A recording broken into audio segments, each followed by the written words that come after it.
दर्शकों नमस्कार। दर्शकों, आज हम बात करते हैं एक ऐसे पेड़ की जिसकी का तेल निकाला जाता है, जिसकी लकड़ी खुशबू वाली होती है, बहुत महंगी लकड़ी होती है, बहुत धीरे बढ़ने वाला पेड़ है और लोग इसके प्रति बहुत ज़्यादा आकर्षित हैं और अपने यहाँ पर इसको लगाना चाहते हैं। जी हाँ, आप समझ ही गए होंगे, आज हम बात करने वाले हैं भारतीय चंदन के पौधे के बारे में। भारतीय चंदन का जो पेड़ है वो आम तौर पे ज़्यादातर जो इसकी खेती देखी होगी आपने या फिर जंगलों में पाया जाता है, तो ये ख़ास तौर से कर्नाटक का जो बेल्ट है वहाँ पे पाया जाता है। और इस पौधे से आयुर्वेदिक दवाइयाँ बनाई जाती हैं, पूजा सामग्री बनाई जाती है और ब्यूटी प्रोडक्ट्स जो हैं वो बनाए जाते हैं। आयुर्वेद में भी आपने देखा होगा कि चंदन का महत्वपूर्ण योगदान है। कहा यह जाता है कि चंदन का लेप लगाने से तनाव कम होता है। आमतौर पे लोग दो प्रकार के चंदनों को जानते हैं, एक है लाल चंदन और दूसरा है सफ़ेद चंदन।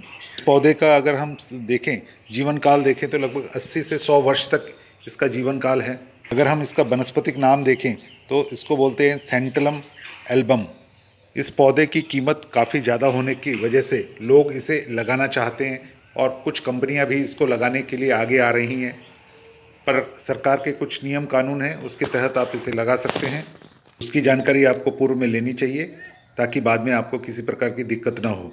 आमतौर पर इन पौधों को जल भराव वाली स्थिति नहीं चाहिए, कम पानी की आवश्यकता होती है। जहाँ पानी इकट्ठा होता है वहाँ पे ये नहीं उग पाते हैं। सर्दियों से इसको बचाव करना पड़ता है। 5 से लेके लगभग 47-48 डिग्री तापमान तक ये सहन कर लेते हैं।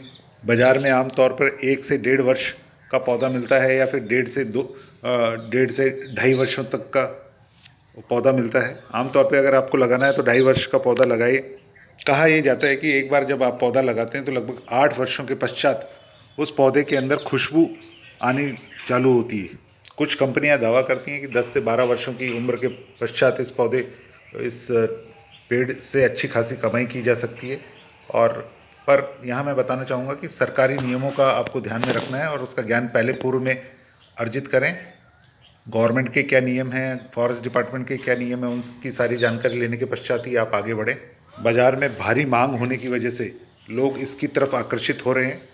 किसान भाई चंदन की खेती करें, परंतु उससे पहले सरकारी नियम कानून और फॉरेस्ट डिपार्टमेंट के सारे रूल रेगुलेशन की जानकारी ले लें ताकि बाद में उनको किसी प्रकार की दिक्कत का सामना ना करना पड़े।